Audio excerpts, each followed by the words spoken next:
Hi friends, my name is Jo and welcome back to my Bookish Corner. I'm so glad you're here.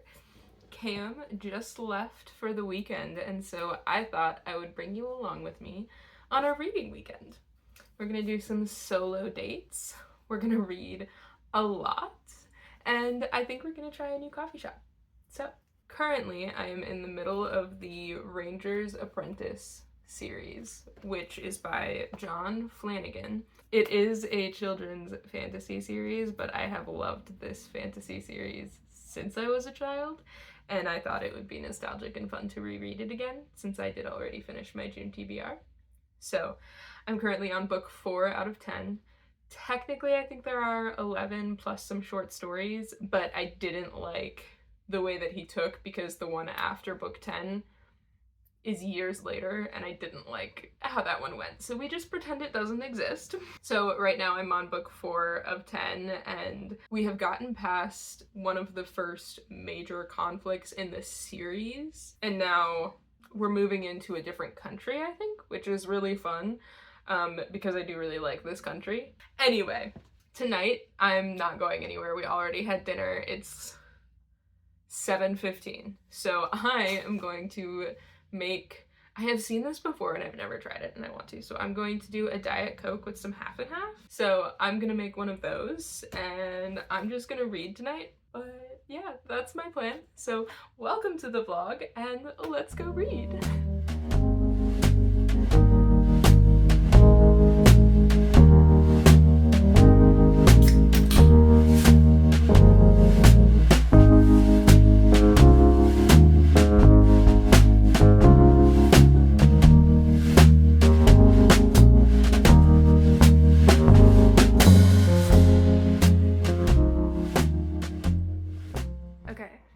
Taste test before we get started reading.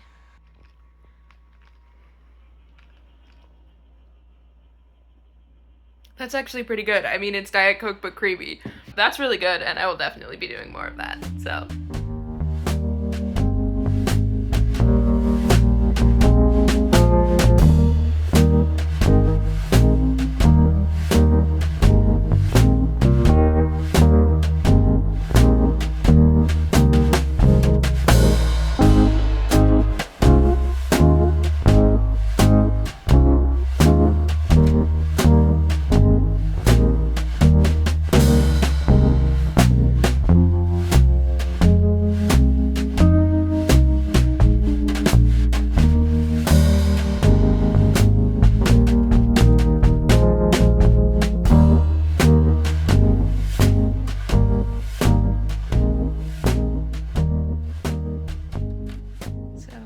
Finished book 4, The Battle for Scandia, which I enjoy that one because of the Scandian characters. They're pretty much like Vikings and they're kind of my favorite. I love them. But that book is a lot less like journey and adventure and intrigue and a lot more big battle scene fighting. Think Helm's Deep from The Lord of the Rings. And that's not my favorite like plot. So while I like the characters of that book a lot, it's not my favorite in the series in terms of plot content. Next we have The Sorcerer of the North, I think. Book 5 puts us halfway through the series. That's the update. I found a piano ambiance video to put on the TV. I've got a candle going. Diet Coke is definitely keeping me awake. Usually I would be dead tired by now, but my focus is starting to wane a little bit in terms of reading, so we'll see how much more I read tonight. Good morning, friends. It is Saturday morning and I'm about to go on a book date. I decided that I would unwrap my blind date with a book before I left because I haven't been to this coffee shop before and I don't know if there would be a good place to set up like my tripod and stuff, and I want to show you guys. So I decided that I am going to be unwrapping it now. So this is my blind date with a book. It is a contemporary romance beach read, and I have no idea what to expect because I don't read contemporary romances usually. I don't have any on my shelves. Not because I don't like them or anything like that. I just don't gravitate toward them. I usually gravitate toward fantasy and literary fiction, that kind of thing.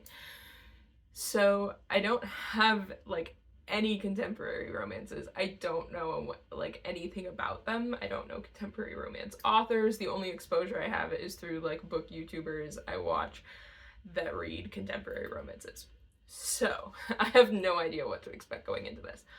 But all of what they had at the blind date with a book table was romances. And I didn't really want a dark fantasy romance kind of thing. I wanted a fun summer beachy vibe.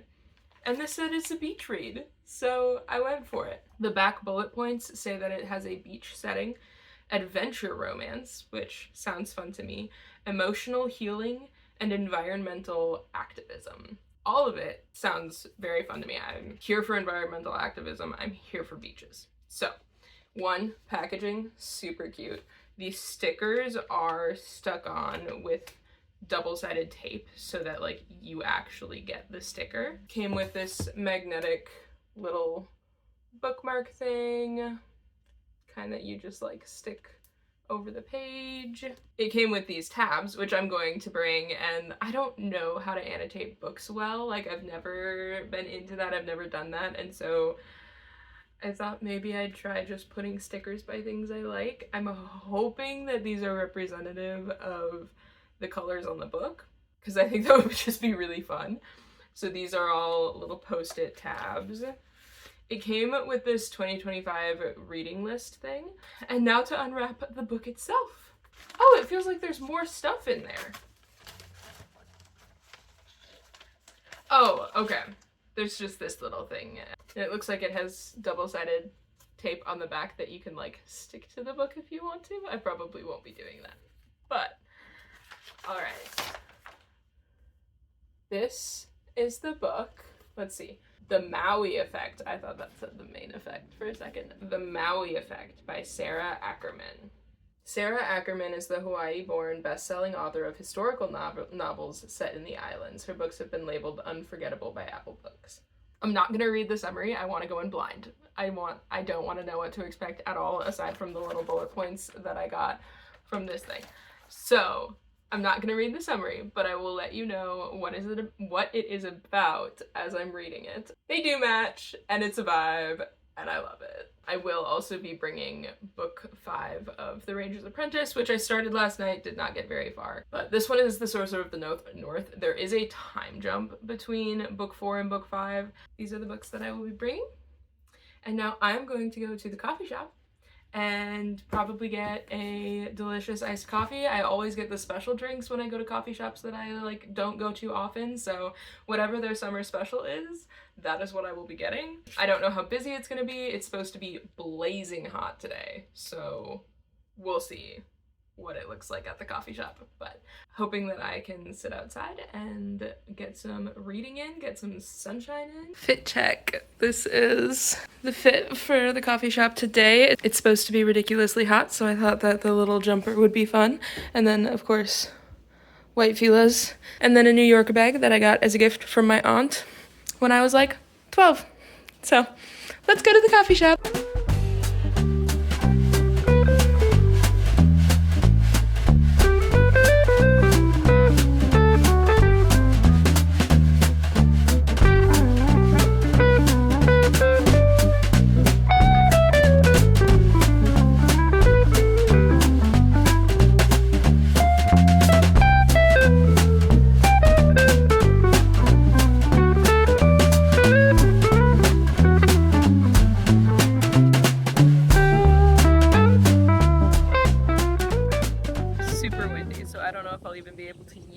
Because I don't know if you'll be able to hear me. Making the hair go crazy. First impressions of the book. Basically, our female main character is a native and is working to try to save a piece of land that was just sold to developers that like is both important in terms of culture and like environmental ecosystem and that kind of thing, but also has like personal value to her and personal meaning to her. And then our male main character is a surfer who I think lives in California but comes to like has close friends that are from Maui and has been like to the island a lot to surf and stuff like that, and so knows it pretty well, knows the people there pretty well, it seems like. The wind might blow my coffee over and that would be really sad. I got a rose garden latte. It's pretty much just rose with whipped cream, but that was the most like summer special drink they had, so I wanted to try it. Alright, the wind was getting to be a lot, so we are switching locations. I'm not actually entirely sure where I'm going to go next. I want to find a place to get lunch, but I'd still like to sit outside, and I want to be able to read while I eat. There is another coffee shop I like that has good food. Maybe I'll try that. We'll see.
Started getting a little warm and we're going to listen to my body and go find some AC. I got a strawberry basil matcha lemonade, which was fantastic. I also got a breakfast burrito. The avocado was not right. Otherwise it was good. It had a chipotle sauce with it and we love a good chipotle mayo, chipotle aioli, whatever. Delicious. I'm probably about a third of the way through the Maui Effect. I am liking it so far. There are definitely some pieces that feel very tropey and like, I don't know, calloused hands and skin on fire and stuff like that. That's just like, you see a lot, even if you don't read contemporary romance like I don't. I see a lot of that kind of stuff just in like fantasy romances or descriptions of any romance between two characters. So there's a lot of that kind of thing, but I do love, so far, I've kind of been tagging the pieces of information about like Hawaii and the environmental effort in Hawaii because it is so, like what's happening in the ecosystems down there is pretty devastating.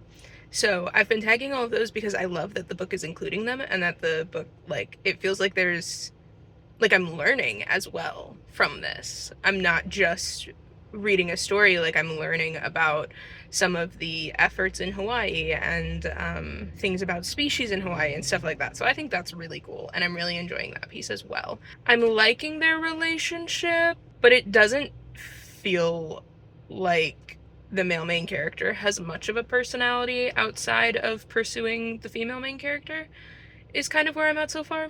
Anyway, that's where we're at. I do have some housework I want to get done, so I think I'm gonna cool off in the AC, get some housework done, listen to some music. Benson Boone released a new album, so I'm gonna listen to that, and then we'll read some more. Hopefully outside somewhere, either a park or a Starbucks. Some additional thoughts, because I am now close to halfway through this book. There are some tropes and things that I just don't like the way that they're being handled. So first, the fact that she said no and he kept trying. Persistence, to me, isn't something that should be romanticized. If you've been told no, no's no. Leave it alone. And I think that that's on people to be clear about what they want, and that's on the recipient of the no to understand and walk away. Second, our male main character has like a female best friend that he considers his little sister, and it feels like the book is setting up our female main character, Iwa, and his little sister character, Hope, to like not like each other and not get along, that kind of thing. And I'm also not a huge fan of pitting women against women, and I think that I prefer when like a best friend character, I prefer it if they're willing and interested in also becoming like besties with the romance interest. If I really care about someone, I want to know about their significant others because I want to form an opinion, and I want to be friends with their significant others because that's someone that they're interested in, and that's someone that like is important to them. So far, those are two things that have been kind of frustrating me about this book because they're pretty consistent. But other than that, it's definitely still interesting, but still kind of cute. Like, I'm still liking the environmental aspect. There's less of it in this part of the story. Yeah, that's where I'm at.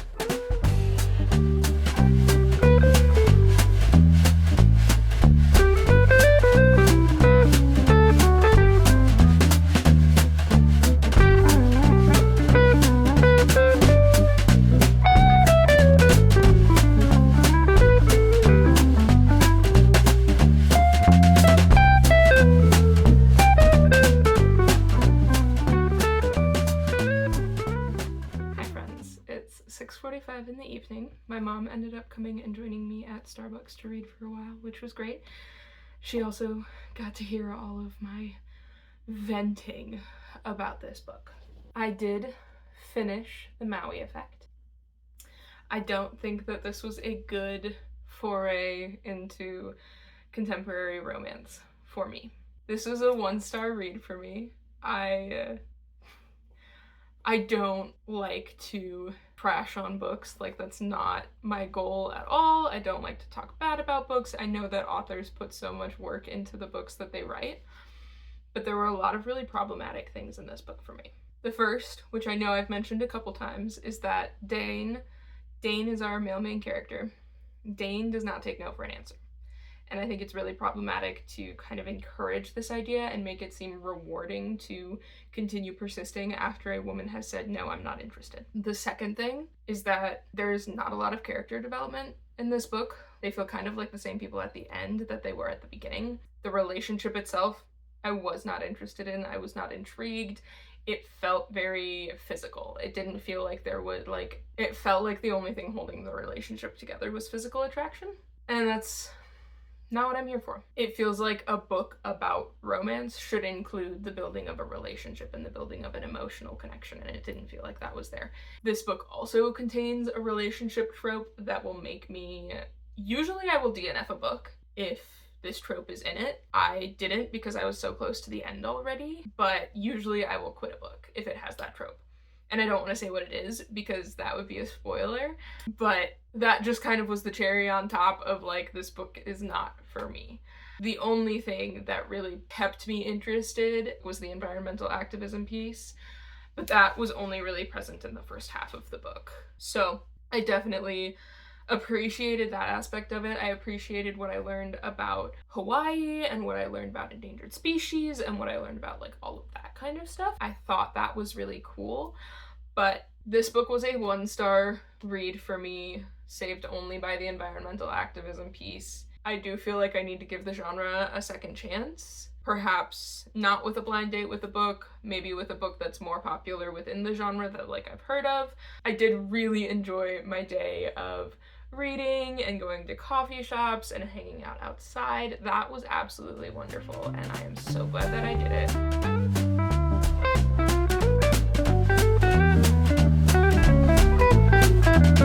I made another Diet Coke with half and half in it. Can someone tell me why this is such a good combination and why this is so delicious? That's all.